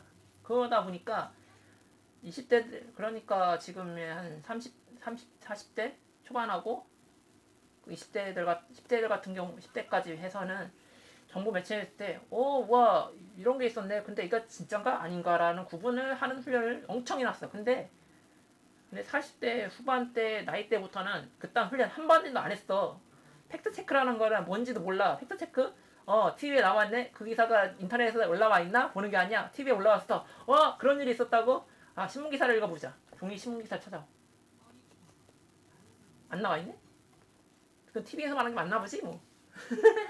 막 이런 식이에요. 수준이 진짜 이 수준이에요. 그리고 오히려 70대 노인분들이 정보 통제에 안 통하는 게 이 사실이 맞나 안 맞나 해가지고 주변 지인들과 얘기를 나눠봐요. 한번 이 상황에 대해서 어떻게 생각하냐라고 얘기해보는데 그러다 보면은 그거 정보 그걸 알고 있는 그 나이대에서 정보 습득력이 좋은 사람들 같은 경우에는 과거 당한 것도 있고 진짜인지 아닌지 팩트 체크를 진짜 할 줄 알아요. 그 사람들 같은 경우에는 그 사람들과 서로 간의 소통을 확실해가지고 정보가 확실한지부터 확인을 하거든. 그것 때문에 일단은 정보가 어느 정도 모일 때까지는 거짓말인지 아닌지 믿질 않아. 일단은 이거가 진짜인지 아닌지는 시간이 지나면은 나올 거다라고 해가지고 일단 지켜보는 독립을 지키고 대단한 말 꺼내지 말라 이렇게 조용히 있으라고 하는 건데 그걸 보고서 이걸 본 애들은 어떻게 생각하느냐? 그냥 조용히 있으면은 다 해결되는구나 라고 알고 있는 거예요. 그게 40, 50대들이야. 진짜. 그러니까 모르겠으면은 그냥 난 이런 일 있었구나 하지만 나 얘기 안 할래. 이렇게 되는 거예요. 그러고서 누가 선전선동해가지고 그거에 대해서 그게 우와 네 이럴 줄 알았어. 저게 맞는 거였네. TV에 나온 게 맞는 거였네. 사실 그거 가짜였었어. 근데 그걸 그냥 믿어버려. 이게 대부분 40, 50대들이 생기는 경우고 이 경우가 생긴 이유 중 하나가 아까 말했다시피 이때 당시 기준으로 했으니까 1965년도니까 15년 지났을 때 10살이니까 25살 때지면은 초등학생 교사들 좀 되니까 초등학교 교사나 하니까 한 80년도쯤이니까 한 90년도쯤에 학교를 다녔던 사람 그러니까 90년도 때에 90년도에서 한 10년쯤 다녔던 40년 그러니까 90년도 전후로 했을 때 한 그러니까 90년 그러니까 80 몇 년도생 그러니까 80년도 전후로 했으니까 그 교육자가 있었다고 가정했을 때 어느 정도 하면은 어느 정도가 가능해. 그러니까 80년도니까 이때 당시 대학생들이 그 이후 20년 동안의 20 몇 년 동안의 학생들을 가르쳤다고 가정했을 때 이 사상에 이 중간 이상한 사상이 껴들어가지고 정작 본질을 못 보게 되는 사상 교육받은 사람들이야. 사실상 대부분 20년 동안에. 그리고 그게 40, 50대들이고. 그리고 그게 40, 50대들이 경우가 많아. 어쨌든 그렇게 됐기 때문에 꿀반 세대이기도 하지만은 정보의 취약성에 완전히 취해버려가지고 엉뚱한 정보에 취약한 정보가 되는 거지. 한마디로 20년 동안 세뇌 교육 당하다시피 했던 사람들이라서 뭘 말해줘도 잘 못 알아먹는 경우가 많아요. 이게 그리고 이게 98년도까지 일어났고, 그러니까 정확하게 99년도니까 약 22년 동안, 약 18년 정도? 그 정도의 교육이 그렇게 일어났고, 잘못된 교육으로 받은 사람들이 너무 잘못된 인식이 생긴 사람들도 많을 거야. 그런 사람들이 한 80% 정도 되거든. 지금 45세 이상부터 55세까지. 그러니까 그 사람들이 잘못 가진 사상을 꿀반 세대이면 가장 많은 정보 매체 변화를 겪어보긴 한 세대이기도 하니까, 모든 정보 전달 매체 정보 느껴본 세대이기도 하니까, 그러다 보니 자기가 맞는 정보인지 아닌지를 몰라. 일단은 그 정보가 새로운 정보고, 와 신기한 정보군, 난 이거를 얘기나 해볼까? 라는 그런 주제를 삼고 얘기나 해볼까? 라는 생각만 하지, 그거에 대해서 생각을 안 해. 대부분이. 그런 사상, 거기에다가 부모님들이 가진 것보다 그런 거는 생각하는 거 아니라고, 그런 건 이따 물고 있으라고 부모 세대들이 그렇게 가르쳐 버렸으니까, 그런 거 얘기하는 거 아니라면서. 그러니까 그 부모 세대들이 진짜 그런 얘기를 해버렸으니까 그냥 이따 물고 그냥 조용히 있으라고, 그냥 시간 지나면 결과가 나올 거라니까 아니까. 그게 진짜인지 아닌지 시간 지나면 나올 거고, 그냥 어차피 우리 세대로서는 뭐 대체할 수 있는 능력이 없으니까 뭐 그냥 시간 지나면 나올 거라고 알고 있기 때문에, 이미 알고 있기 때문에 그냥 입 다물고 있는 것 뿐이야. 사실상 그거 잘못 배운 거지. 사실상 그거에 대해서 40, 50대가 그걸 알아차려야 될 사람들이 진짜 못 알아차렸고, 그리고 못 알아차린 교육을 그 사람들이 한 거야. 사실상 전라도 쪽에서. 왜냐면은 진짜 놀랍게도 전라도 쪽에 있는 선생님들이 많아요. 올라온 사람들이 많아, 서울로. 농담 아니라. 근데 거기서 서울로 올라온 이유가, 전라도에 있으면은 먹고 살기가 힘들거든. 물가가 워낙 낮으니까, 상대적으로. 지금 봐도 그 보이잖아. 어느 정도냐면 부동산 가격이 거기가 막 10분의 1이면은 여기는 100, 만약에 거기가 월세가 100만 원에 30이면은 서산 중간까지만 올라가도 200에 40 정도, 200에 30이거든? 30 이상이거든? 근데 더 위로 올라가면은 2000에 30에서 50을 60은 2000에 60은 그냥 받아. 여기도 2060인데 그 위로 올라가면은 진짜 그 정도잖아. 그러니까 경제적으로 봤을 때 대략 10배 이상이 차이 난다고 보면 되는 거야. 20배 정도 거의 차이 난다고, 부동산 가격으로 봤을 때. 그 정도 차이니까, 그러면은 여기서는 20배 이상 돈 잘 벌 수 있는 직업이 있다는 소리야. 그러니까 그걸 노리고서 애초에 거기에서 공부해가지고 여기 서울 올라와가지고 지금 정치인들이랑 막 그런 사람들 한 거고, 애초에 그렇게 교육을 다 받아놔가지고 그렇게밖에 교육을 안 해놓은 거지. 그러다 보니까 그거 영향받은 사람들 중에 약한 사람들이 정신 차리고서 지금 이거 문제 있다고 얘기해야 하는데, 거기에 너무 척해야 돼버렸고, 거기에 정치인들이 껴버린 거, 정치인들이랑 기업인들이 이미 교차된 거지. 사실상 1990년도에 IMF 터질 당시에. 왜? 경제 위기 터트려가지고 거기에 있는 기업이나 정치 사업 관련된 거를 하려고 했는데 알아서 해줬잖아. 김영삼 알아서 터트려가지고 문제 일으켰으니까. 그런 상황이 돼버렸고, 그 상황에서 자연스럽게 모든 게 다 자연스럽게 일어났는데 굳이 더 노력할 필요가 있나? 라고 생각하는데, 거기에서 IMF 터지고서 이명박이 그걸 다시 살려내버린 거야. 그 상황에서 망할 줄 알았더니 노무현 터트리고서 이제 한 다음 세대 한 노무현이 하고 이제 한 자연스럽게 망할 줄 알았다는 대통령이 그걸 살려버린 거예요. 그래가지고 박근혜 때 원래 문재인이 대통령 되라고 했었잖아, 과거에. 그 문재인이 되려고 했던 게 그 세력의 주축이었고, 그게 맨 처음 왔던 엘리트고 제일 나이가 많은 간첩이라서 그런 거예요. 엘리트에다가 제일 나이 많은 간첩이니까 그 사람을 일단 대통령으로 해가지고서 거기에다 하려고 했었어. 근데 여기서 예상 못한 게 이재명이야. 진짜 사건에 시나리오에 없던 사람이 이재명이야. 진짜 농담 아니라 진짜 이재명이었어요. 이재명이 대체 어떻게 됐나 했더니 간첩 세력 중에 중국에서 후원받는 애들이었을. 그리고 참고로 문재인은 북한 후원 쪽이었고 이재명은 중국 후원 쪽이었습니다. 그렇게 봐야 돼. 방향성으로 봤을 때, 가족 기준으로 봤을 때. 그렇게 된 과정이니까, 그런 식으로 성장했다고 가정했을 때, 문재인은 중국이 세력이니까 중국 사람들 끌어들여가지고 누가 경기도지사 됐을 때 그 중국인들 그러니까 중국인들 막 그거 데려와가지고서 막 착시키고 하는 거를 문재인이 그걸 기회 잡은 거지. 그리고 이게 두 세력 간의 간첩질로 인한 경쟁으로 인해서 지금 더 악화된 거고 사실상. 그러면서 문재인이 모든 기틀을 잡아버린 거지 사실상. 선관이라는 존재를 만들었고 그 선관위랑 하고 노무현한테 그 여러 지금 문제 일으키는 외국인들 관련 혜택 같은 거를 그냥 무제한으로 깔아두고 인프라 깔아두게 선전선동 해놨지. 그래야 자기가 당첨되고서 그 다음에 플랜을 깔 수 있으니까.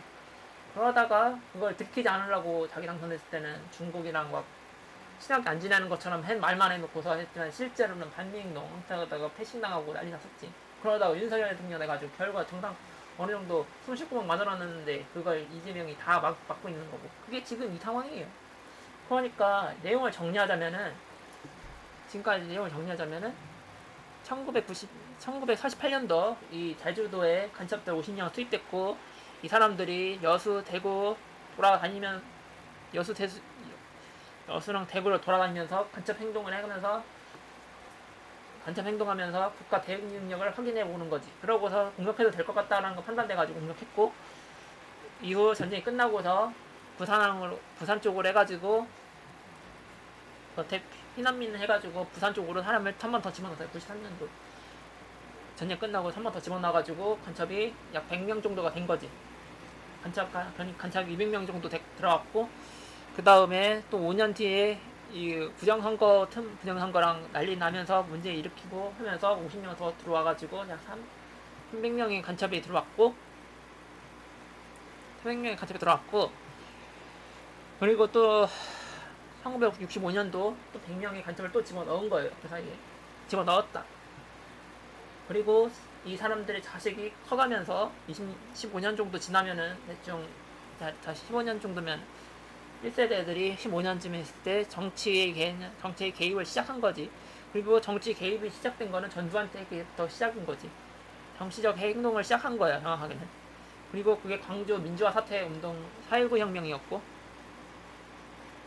광주 민주화 사태 4.19 혁명이 일어난 거고 그 사건이 이어지면서 그 피해 본 사람들이 그거에 대한 호소를 하면서 교육을 하기 시작했고 그러면서 전두환 대통령을 엄청 욕하면서 욕을 하면서 그거로 박정희 대통령도 까고 이승만 대통령도 까기 시작하는 거지. 사실상 그 행동을 하면서 같이 교육한 거지. 전두환 까면서 박정희랑 이승만을 까기 시작하는 교육을 20년 몇 년 한 거지. 그러고서 그리고 그때 자란 세대들이 오히려 전두환을 나쁜 놈으로 그러니까 전두환만 나쁜 놈으로 봐야 되는데 이승만하고 박정희까지 나쁜 놈으로 보게 만드는 시나리오를 깔아둔 거지. 정치 사상을 걸 때 그렇게 정보를 발반 깔아놓고 1990년도 이후부터 그러고 1998년도 50년 노태우 정부 잡고 난 다음에 이제 경제가 잘 발전했으니까 이제 한번 붕괴 일으켜야지라고 했는데 김영삼이 그냥 자연스럽게 그냥 해줘버려가지고 그냥 안 해도 되는 상황이 돼버렸고 그리고 이거 관련된 정치인들 일부가 상황에 그러니까 회유된 정부가 일부가 민주당으로 강하게 몰리기 시작한 거지. 노태우 정부 당시 기준으로 전두환 대통령 기준 있을 때 반발심 때문에 민주당의 힘이 강해졌고 노무현 때까지 그 사상이 맞는 노무현 때 그 당시 이제 킹메이커로 활동했던 문재인이 노무현 대통령의 그 정책에 관련된 여러 가지 지원을 해줬고 그걸 지식을 만들어 놔서 그거에 관련된 정보를 심어줬고 그거를 노무현 임기 기간에 다 만들어놨지. 그리고 노무현은 그걸 모르고서 그리고 그걸 사상이 하면은 그걸 알려지게 되면은 자기 포함해가지고 여러 사람 목숨 걸리고 그 사람들 죽게 하기 싫다는 이유 자기 결국 지인들이기 때문에 그 사람들 고통받기 않게 한다는 핑계로 이렇게 자살했고 정부 누설을 하기 싫어가지고 사실상. 그리고 그 사건 터지고 난 다음에 이명박 경제 위기가 터졌는데 경제 위기가 터지면은 이제 망할 줄 알았는데 이명박이 워낙에 외교력이 워낙에 그거 관련된 능력이 만렙이었기 때문에 그걸 전부 다 해결해버린 거야. 그래가지고 안 돼가지고 그 다음 정부 때 문재인이 반드시 돼야 돼. 문재인이 반드시 돼가지고 경제를 말아 먹어줘야 되는데 경제를 무너뜨려야 되는 상황인데 그게 안 됐고 그거를 하려고 하니까 어쩌다 보니 그게 안 되고 박근혜 대통령이 돼버린 거지. 그러니까 박근혜 대통령이 돼버리니까 그 사건을 이 사람을 어떻게든 내려오게 해야 되니까 내부 공작을 엄청나게 심하게 해가지고 별거 아닌 사건을 그냥 큰 사건을 만들어버린 거지. 큰 사건을 만들기 시작한 거지. 그리고 그 사건을 현재 우리가 그리고 내가 겪었던 그러고 이후 문재인이 당선돼가지고 나라를 말아먹으려고 했더니 하필 코로나 터져가지고 절반밖에 못한 거야. 그리고 중국한테 중국한테 완전히 넘기는 건데 완전히 그거 계획이 반밖에 실행 못해가지고 했고 그 다음에 이재명이랑 윤석열 대통령이 그 정보에 대한 관련된 정보 습득을 하기 위해서 엄청나게 정보에 대해 정보 위험성을 알아차린 윤석열 대통령이 이재명을 한 거지. 그리고 애초에 문재인 대통령 때 이재명을 견제했던 거는 간첩 세력이긴 하지만은 그 문재인 같은 경우에는 북한 주적 세력 주 지원 세력이 북한이었고 이재명 같은 경우에는 머리 너무 싸우니까 이재명 같은 경우는 중국 중심으로 중심을 지원받았던 사람이야. 그러다 보니까 이 사람 그러니까 북한 같은 경우에는 적어도 같은 민족이니까 사회주의 성향이 좀 강했다고 하면은 이재명 같은 경우에 중국 지원을 받았기 때문에 완전히 그냥 공산주의 사상가가 100% 확실한 개념이지만 지금 그 문제는 그 주변 사람들이 전부 다 간첩 활동했던 사람들이 다 이어져 있는 사람들이라서 사상회유로 올라온 사람들이야. 대략적으로. 그러니까 한마디로 말해서 북한에 올라온 100명하고 중국으로 넘어온 300명하고의 그 차이로 인해서 일단은 판만 깔아두고 그냥 물러났던 문재인과 다르게 이재명 같은 경우에는 그 판을 크게 만들어버린 상황까지 온 거지. 그리고 이게 지금의 상황이고. 그리고 윤석열 정부가 붕괴가 일으킨 원인 중 하나가 그 법을 바꿔야 되는데 못 바꿨던 이유 중 하나가 이 사람들이 이때부터 개입을 하고 있었으니까 1980년도부터 이미 들어와가지고 민주당 의원직을 잡아놨고 그 세력의 후임자들이 계속 할 수 있게 사건을 계속 주기적으로 터뜨려놨기 때문에 이 사건을 해결하지 못했기 때문에 우리나라가 지금 상황이 개판 난 거예요. 이게 쌓여가지고. 그리고 이거를 솔직히 말해서 일반적인 가정 하에도 이거를 진짜라고 말할 수도 없는 게 일단은 기본적인 사회 구조에 녹아든 간첩 같은 경우에는 잡을 수가 없어. 왜? 사상검증을 해야 되는데 사상검증 했다가 잘못하면은 진짜 이 사람 미친놈이다 하는데 문제는 자유민주주의 국가에서는 그게 쉽사리 일어나지가 않는 현상이라는 건 알고 있으니까 이러는 거야.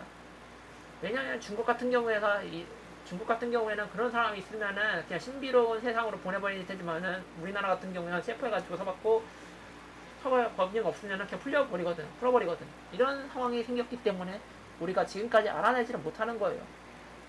그리고 간첩죄를 넣으면은 안 되는 이유가 부모까지 다 잡혀와야 되거든. 그렇게 되면은 지금 국회의원 가족, 정치 관련된 사람들 중에 모든 그 지인들까지 싹 다 털어가지고서 그 사람들 죄다 털어야 되니까 간첩죄를 어떻게든 간에 안 넣은 거야.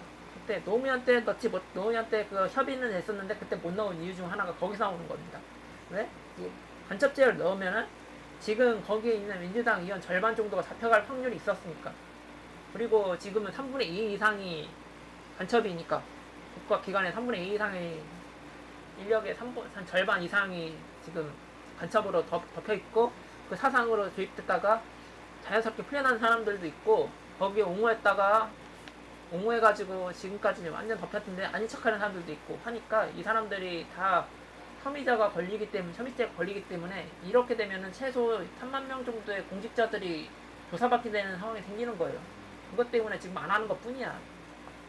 그럼 안 한다고 하는 것 뿐이야. 왜? 그렇게 되면은 자기가 공직자들 하면은 그러면 그렇게 되면은 지금 재판이 일어날 수 있는 상황이 안 되거든. 그 지금 간첩죄로 잡혀갔던 사람도 지금 한 거의 6년인가 8년 동안 지금 재판도 제대로 못 받았다고 하는데, 지금 이 상황을 봐봐. 그러면은 이 재판 때문에 한 10년 넘게 이게 반세기 동안 이 간첩 재판 때문에 10년 동안 간첩 재판만 하는 거예요. 간첩죄 처벌하겠다고. 그래가지고 이걸 하기 싫으니까 사법부도 제대로 일 안 하겠다고 한 거고.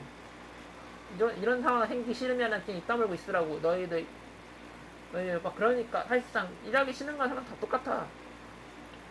그러니까 사실상 그렇게 되면은 솔직히 사업부에 있는 애들이나 검찰이나 뭐 다 그런 애들 잡아야 되는, 대략 추정 인원이 3만 명 정도인데 그 사람들 다 잡아들여가지고 교사하고 다 해야 되는데 그걸 누가 하겠냐고. 미쳤다고. 그거 하게 되면은 아무 다른 민사 사건이나 다른 사건이나 아니면 다른 경력 같은 게 하나도 쌓이지 않는데, 이렇게 돼버리니까 이걸 관련돼 가지고 아무것도 안 하는 상황이 생기는 거예요. 지금 너무 판이 커져버려가지고. 그러다 보니까 여기서 지금 할 수 있는 방법은 딱 두 가지예요. 우리나라 사람이 할 수 있는 건 딱 두 가지야. 아예 시민혁명 일으켜가지고서 지금 이재명이랑 국회를 전부 다 터트리는 방법밖에 없어. 근데 이러려면은 최소한 100만 명이 튀어나와야 되고, 최소 500만 명이 최소 500만 명, 그러니까 서울 시민이 전부 다 나와가지고 그걸 해야 되는데, 문제는 그걸 할 수 있는 사람들이 없다는 거야. 왜? 전부 다 못 살고 있고 하루 이틀 빠지기 시작하면 문제가 생기니까. 그 문제가 너무 커지면은 답이 안 나와. 그렇기 때문에 지금 우리가 할 수 있는 건 솔직히 미국의 도움을 기다리는 것밖에 없지. 그것도 안 되면은 피를 볼 각오 하겠다면은 그 이재명하고 그 민주당 국회의원들 그냥 좀 문제 있다고 판단되는 사람들 전부 다 기억해놨다가 다 죽이는 방법을 체크해야지. 어째 법적으로 처벌. 그리고 참고로 이야기해줘야 되는 게 있는데, 법이란 거는 지킬 수 있을 때나 할 수 있는 거예요. 모든 법은 지킬 수 있을 때나 하는 거다. 지켜야 된다는 조건이 걸리는 게 뭐냐? 타인이 있거나 누군가가 지켜보고 있거나, 타인이 있거나 누군가가 있거나. 간단한 구조야. 그러니까 법이라는 거 했을 때 만약에 누군가를 죽였다고 해도 목격자가 없으면은 나 모른 척 하면 그냥 거기서 끝나는 거야. 증거도 없고, 증거도 안 나오는 조건 하에서지만. 그러니까 즉 내가 그 장소와 그 사건과 관련 없다는 것만 증명하면 되는 거야. 모든 사건은 그래. 이게 진정 암살자들이 제일 잘 쓰는 방법 중 하나가 안 보이는 위치에서 사람을 죽이는 거야. 그리고 아무나 뜻도 밝히지 않는다. 이게 진짜 암살자는 진짜 그래요. 정치형 암살하고 진짜 암살하고 차이가 이거야. 그 사람 자체가 방해된다. 과정했을 때는 죽이는 방법하고, 이 사람을 이용해서 내 정치적 사상을 전달하겠다. 이 두 가지의 이념이 존재하는데, 여기에서 가장 중요한 점이 뭐냐? 정치라는 거는 결국 누군가가 말을 해야 일어나는 건데, 그 사람이 죽음으로써 모든 문제가 해결되는 경우도 있고, 그 사람이 정치적으로 이용하기 위해서 쓰는 경우도 있어. 그리고 정치 이념을 밝히는 거는 정치적 이념 밝히는 거는 대부분 공개적으로 말하는 거예요. 제가 왜 이 말을 하냐면은, 이게 이 뜻을 알고 있는 사람들면은 진짜 한다는 소리야. 한마디로 미국이나 일본 같은 경우는 이유가 있어야 사람을 죽일 권한이 생기는 거야, 최소한. 근데 시민들 같은 경우에는 그 이유 따윈 말할 필요도 없어. 시민 레벨에서는. 그 시민이 안 들키면은 결국은 누가 죽였는지보다 그 사람이 죽었다는 거에 중심이 있지. 누가 죽였냐가 더 논란이 될 것 같지만, 사실은 왜 죽였냐가 중요한데, 그 왜 죽였냐조차도 모르는 상황에서 죽은 경우에는 아무 의미가 없는 거지. 그리고 이게 정치인들이 계속 쓰고 있는 전술이기도 해요. 뭐냐고? 이재명이 한 7명 정도 측근이 죽었다고 하는데, 그 이상 뭐 더 있겠지만은 뭐 그게 나왔겠냐고. 증거가. 그 증거가 나왔으면은 진작에 살인 혐의로 체포됐겠지. 근데 그런 게 없잖아. 한마디로 이거야. 그러니까 그런 사람들한테는 똑같이 보여주는 게 제일 좋은 방법이죠.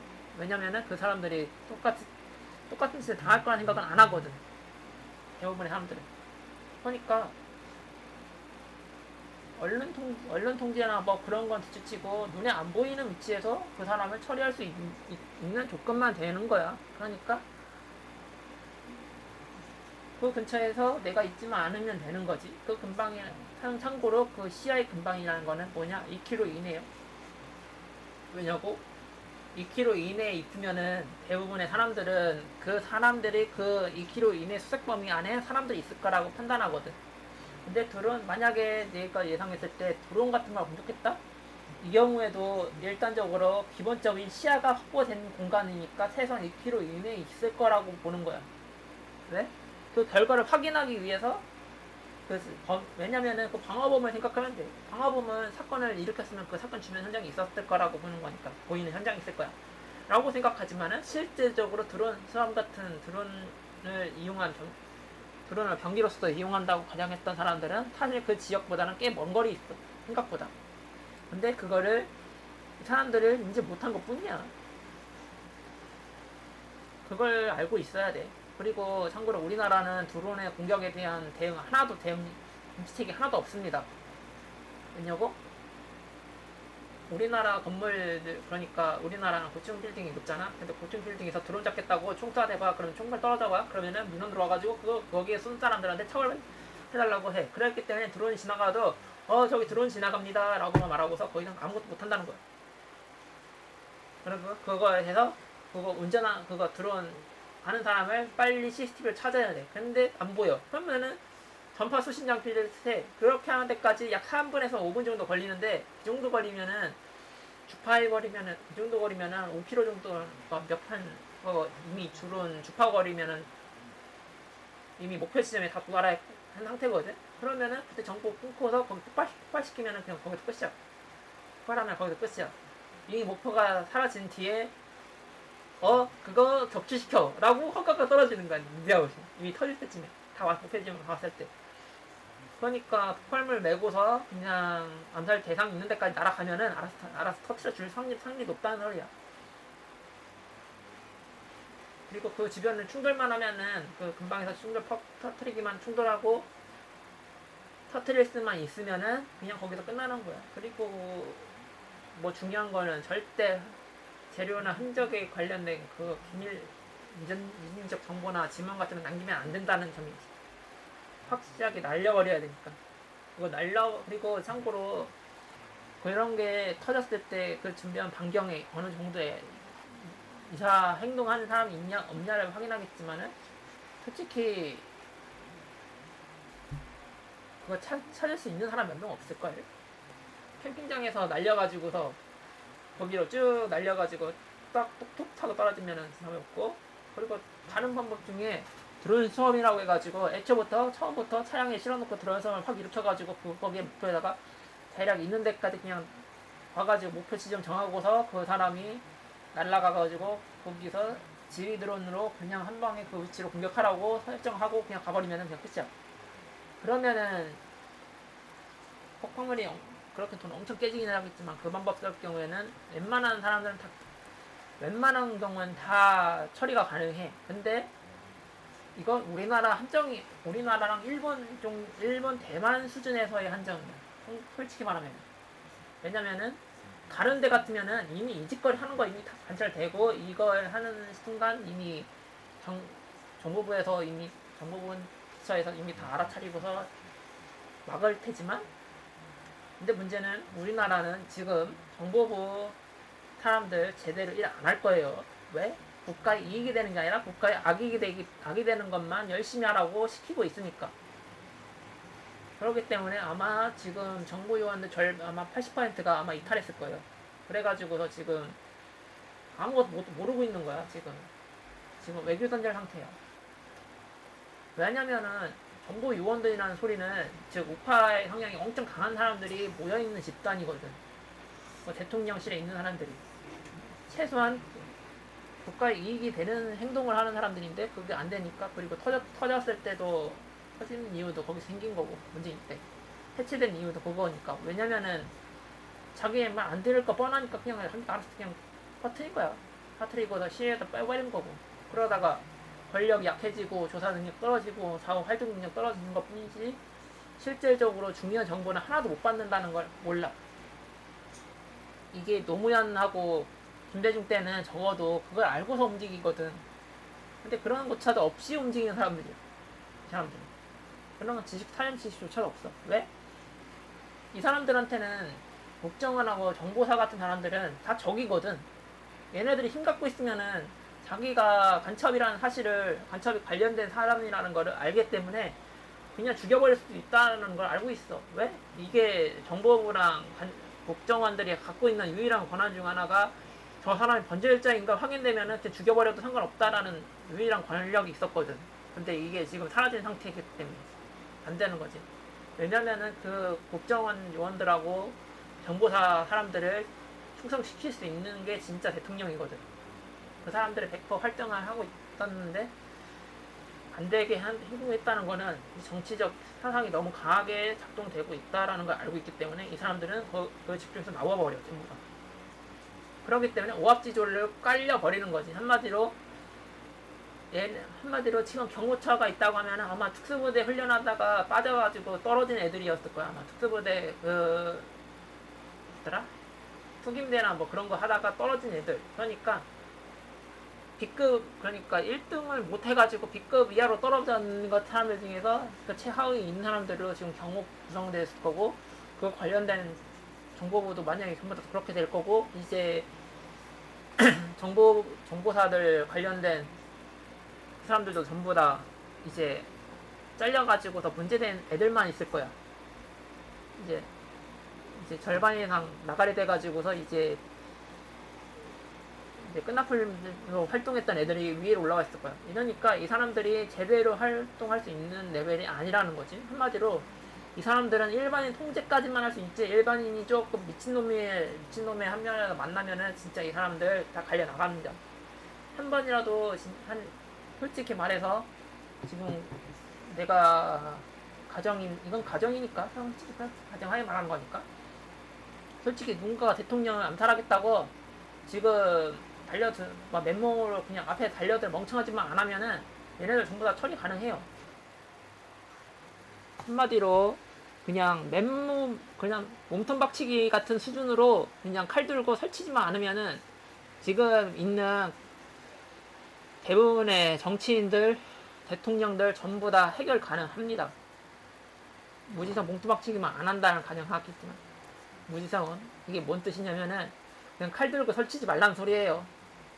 칼이나 총 들고요 그냥 앞에서 설치지 말라고. 어차피 할 수 있는 어차피 우리나라 군인이 어느 정도 능력이 있기 때문에 그 정도 행동 갖고는 통제가 안 되니까, 통제권 안에 들어가니까, 즉 통제권 바깥에서 행동해야 된다는 거야. 뭔가 하려면 그게 가장 중요한 거고.